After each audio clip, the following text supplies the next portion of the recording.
Good afternoon and welcome to Willow's Green Permaculture.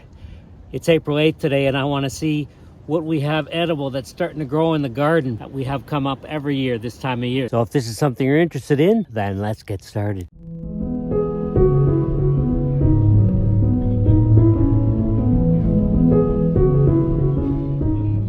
There's snow on the ground a little bit right here. There's stuff coming up. So first thing, daylilies. These come up like crazy every year. Daylily, Hemerocallis. They're delicious. A unique flavor. They're very good. I'll grab a few of those for supper tonight.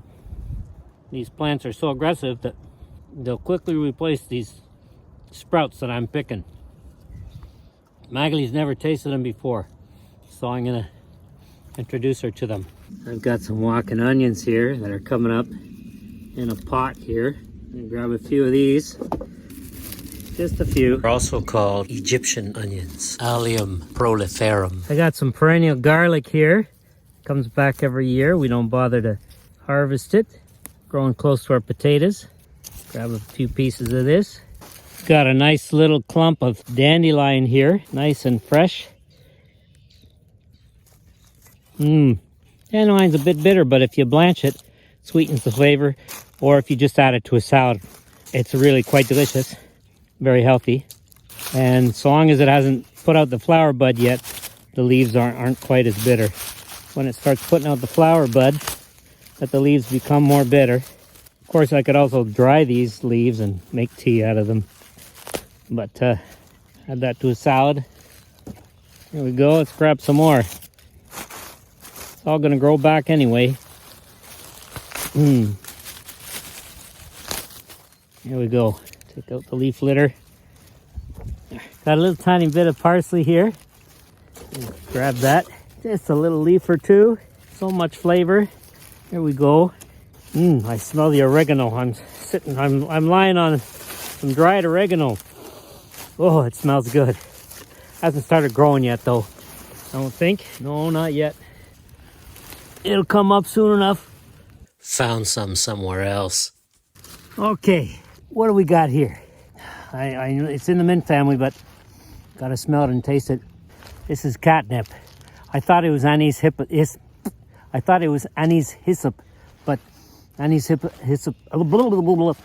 hyssop has a very specifically licorice flavored smell, whereas this is more like mint, more bitter.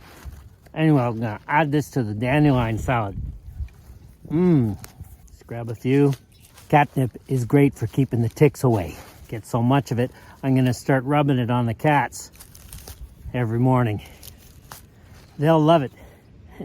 It'll be like they're in heaven getting catnip rubbed onto them. That's probably why they like it, because they know what it does. It's several days later, and I just found some Anise hyssop here. I can tell because it's purple, and it's really good too. Let's try a little bit. Agastache, foeniculum. Oh yeah, that's licorice. Here's a bit more perennial garlic. This area here that I'm in was the garlic bed from last year, but I changed the garlic bed. I'll show you what the garlic bed looks like right now. So this is some garlic that I didn't harvest last year. It got away from me. I said, I want to keep growing. It got away from me. I said, I want to stay in the garden. I want to have babies. I got babies. Now, how many garlic plants? So this would have been one clove of garlic a year and a half ago, October of 2023. In July 2024, I didn't harvest it. And so it would have been one garlic. And now there's 1, 2, 3, 4, 5, 6, 7 stems. That means it's going to be 7 garlics. Now, 7 garlic bulbs, but they're going to be small because they're all close stuck together. But if I don't put too much around it, they'll have space to expand out. Perennial garlic. Plant it once, and it'll feed you forever. Right here, hold on. Get these leaves out of the way. I don't know if you can see it. Ouch. Ouch. Well, right here, I've got stinging nettle. Urtica, dioica. One of the healthiest spring greens. Now, I don't have my gloves, so I'm going to use these shears to pick them. Get some stinging nettle and blanch it very, very, very lightly, just so that it's not stinging anymore, and that'll be delicious. Should have brought my gloves with me. Grab another couple pieces. Gotta eat this because otherwise it'll take over the garden. Oh, but it's really good. Magali loves stinging nettle, and so do I. One of the best tasting greens you can have. And it's one of the first things ready in the springtime. There we go. I brushed up a little bit with these little tiny ones, but it seems to be all right. Don't have any burdock growing yet or any... oh, actually, I saw some curly dock. I'm gonna go get it and rub it on here because that'll take the sting away. So here's a little bit of curly dock. Rumex crispus, Which is in the same family as sorrel. And it's also edible. I'm not gonna eat the whole thing because I want to rub it on my hand. Because I rubbed up against some nettle, and this will take the sting away. Tastes like lemon, very citrusy. And sorrel is something that, sorrel, I'm going to show you in a minute, but sorrel you can eat, but it's not something you'd base your diet on, because it's got oxalic acid in it, although many green vegetables have oxalic acid in them, and cooking neutralize it. Like, for example, spinach has oxalic acid in it, but when you cook it, you neutralize that. Here's our sorrel right here, Rumex acetosa. In order to neutralize the oxalic acid in there, all you need to do is blanch the sorrel for a moment in boiling water. You will reduce the oxalic acid, which will be drawn out into the boiling water. So it's something, in early spring when there's not much else growing in the garden, it's a wonderful source of greens, and it's full of vitamins and minerals. It's really, really, really, really healthy.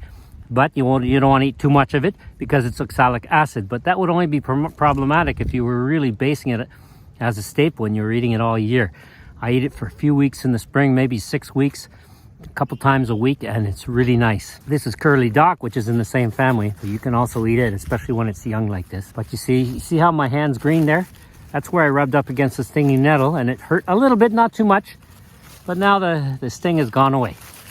Okay, so let's go look at some sorrel and also how the garlic's doing. Here's my garlic bed, but it spreads all out over here. We have probably at least 500 little plants of garlic. I don't remember exactly how many I planted last fall, but there's a video with it. Well, I changed places where I had my peppers last year. I sure hope the new spot I chose for my peppers works well. And my onions I'm gonna put where I had my garlic last year. I found some more walking onion. Promised Magali a bunch of onion today. Grab some, couple pieces. At this time of year, anything fresh out of the garden, no matter how little, just bursting with flavor. Okay, Magali's gonna be really happy about this. These are green onions. They're coming up like crazy. So let's pick some. Can pick lots of these. These come back every year. Oh, that smells good. Got more of these onions than anything else in my basket. Look at that. April 8th. Here's some more curly dock. I remember it was growing here last year. Didn't pull out the root. Maybe I did, but a little tiny piece of it got stuck there. Because these plants can get really huge. But I like to have them in the garden in case I get stings.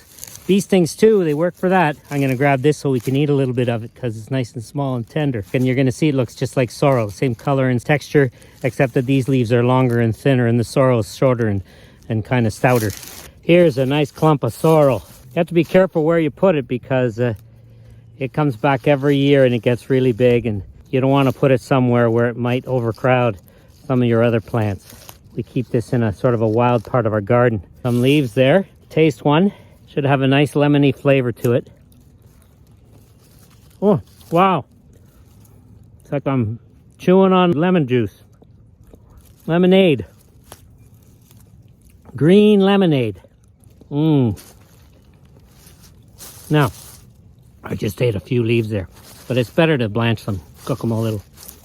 Here's some kale or kohlrabi, or maybe it's rutabaga or collards. Anyway, it's in the cabbage family, and it's coming up because it's something I didn't harvest last year. Survived the winter. It gives us some nice greens in the early spring. What does it taste like? Tastes like broccoli or kale. A whole bunch of them. Got some yarrow coming up here. Yarrow, Achillea millefolium. This is a very healthy plant, excellent for the immune system. We make a tea out of it, either from fresh or dry, using the flowers or the stems, the leaves, everything. But we have a lot of dried yarrow inside, so I'm not going to bother harvesting any of this. I'll taste a bit. It's very bitter though. My camera died on me. Just as I was discovering this, the Yarrow was hiding this. This is evening primrose. Ornithera biennis. Evening primrose is great in the spring because that's when the root is perfect for eating. Right there. Now it's really dirty. I'm not going to eat it like this. I'm going to have to wash it. So here it is, all scrubbed up and washed clean. This is the evening primrose root. It's a delicious root, especially in the early spring. It has a creamy flavor. Crunchy and creamy at the same time. And really healthy. You can eat the leaves like spinach too. But the root is delicious. And of course, the flowers. The flowers make the best.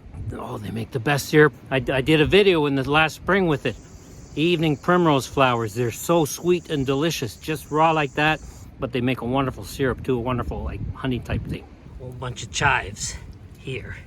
Regular chives. Chives growing everywhere. I've got a whole bunch of backup walking onions in little pots that I'll be able to put anywhere I'd like this year. Here's those big potted walking onions I harvested from first.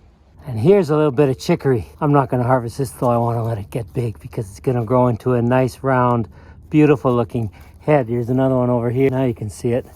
They're so pretty. I love chicory. It's a beautiful, beautiful plant. And it's delicious too, nicely blanched. So I hope you liked the video. Hope you learned something from it and you found it useful. If you liked it, then please give it the thumbs up and share it with your friends. And don't forget to leave a comment below or ask a question. I love to answer your questions and respond to your comments. And if you haven't done so yet, then subscribe to our channel. Support what we do here just by subscribing. Thank you very much for watching.